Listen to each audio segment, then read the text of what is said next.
There are 122 passages in this week's Torah portion. 119 of them are about the building of the tabernacle, the Mishkan, the temporary residence for God's presence amongst the Jewish people, and the precursor to the Holy Temple.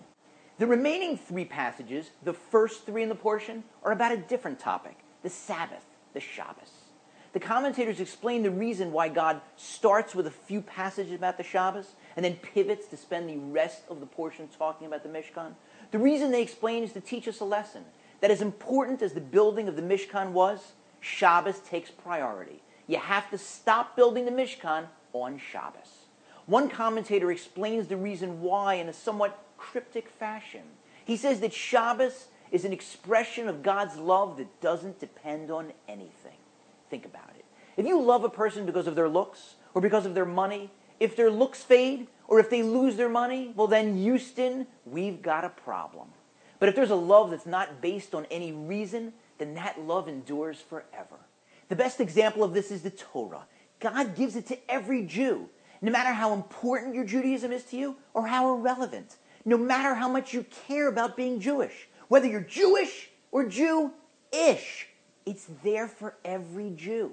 It's translated into your language. You can study it in book form or on the device of your choosing. You can even watch a video about it, hopefully not on the Sabbath. In fact, I don't think I've ever met a Jew at any level of observance who, upon discussion, doesn't find some aspect of Judaism interesting. The complexity and interconnectedness of the laws, the logic in the Talmud, the wisdom of the ethics of the fathers, the beauty of King David's Psalms, the stories in the prophets, the medrash, the customs, the philosophy. There's something in the Torah for every Jew. In contrast, the Mishkan and the Holy Temple do depend on something. It's not the same level of love because it requires us to have a certain connection to God in order to deserve that gift. When we go to Israel, to Jerusalem, and we walk up to the Western Wall, to the Kotel, and we feel that awe.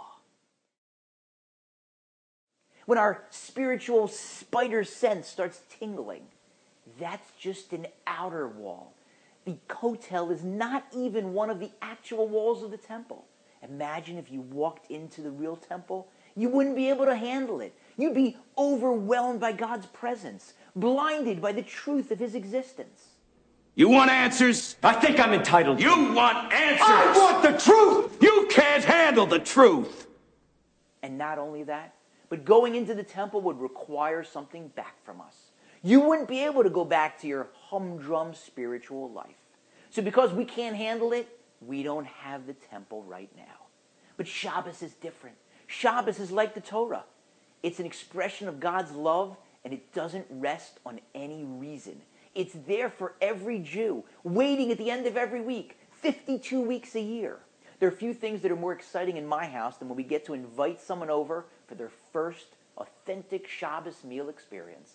And they start asking all sorts of questions. Why Kiddush? And why are we washing our hands? And why 2 challahs? And why the salt? And boy, that was good soup. And that was good gefilte fish. And pass the wine and pass the whiskey. And that was a nice song. And that was an interesting point about the Torah portion. And it's so nice to decompress. But why can't I turn lights on or off? And you turn your phone off all day? You can turn your phone off all day and still exist? Yes, we get to take a full day off. It's there for all of us, as a host or as a guest. Once a week, plug in to that highest level of God's love, the Shabbos.